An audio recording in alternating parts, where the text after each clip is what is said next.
সিলিন্ডারের আগুন একদম অল্প মাটির পুরো জায়গায় চলে আসেন। আপনারা দেখতে পাচ্ছেন আমাদের আগুন নির্বাপনের জন্য ফায়ার সার্ভিসকে সংবাদ দেওয়া হয়েছে, এদেরকে উদ্ধার করবে। আমরা প্রত্যেকে জানি যে কোনো কারণে যদি ভূমি অথবা জমিন কেঁপে ওঠে তাকে আমরা ভূমিকম্প করতে হয় না। আপনারা দেখতে পাচ্ছেন আমাদের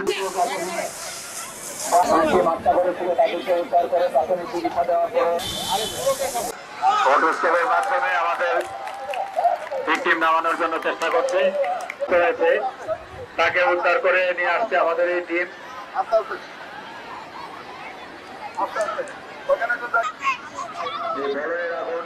প্রবেশ করার পরে এই ভিকটিমকে উদ্ধার করার পরে তাকে প্রাথমিক চিকিৎসা দিয়ে তাকে হাসপাতালে অথবা যদি যে ফায়ার সার্ভিস আগুনের ভিতর থেকে উদ্ধার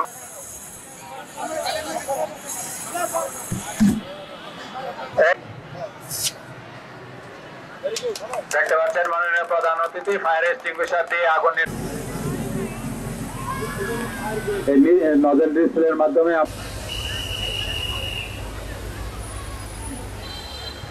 এখানে মূলত আমাদের শিক্ষার্থীদেরকে আমরা একটা প্রশিক্ষণ দেওয়ার চেষ্টা করেছি ফায়ার সার্ভিস এবং সিভিল ডিফেন্সের মাধ্যমে, যে কিভাবে দুর্যোগের সময় অত্যন্ত ঠান্ডা মাথায় দুর্যোগ কবলিত মানুষকে উদ্ধার করতে হয় এবং বিভিন্ন ধরনের কোথাও যদি অগ্নিকাণ্ডের ঘটনা ঘটে সেই ক্ষেত্রে অগ্নিকাণ্ডের যে বিভিন্ন ধরনের উৎসগুলো আছে সে এক একটা উৎসতে কিভাবে ওটাকে অগ্নিকাণ্ডকে নির্বাপন করা যায় সেই বিষয়গুলো তাদেরকে প্রশিক্ষণ প্রদান করা হচ্ছে। এছাড়াও ফায়ার সার্ভিস ও সিভিল ডিফেন্সের পক্ষ থেকে তারা যে ধরনের অ্যাক্টিভিটিসগুলো করে থাকে দুর্যোগের সময় সেই বিষয়গুলো এখানে প্রদর্শন করা হচ্ছে।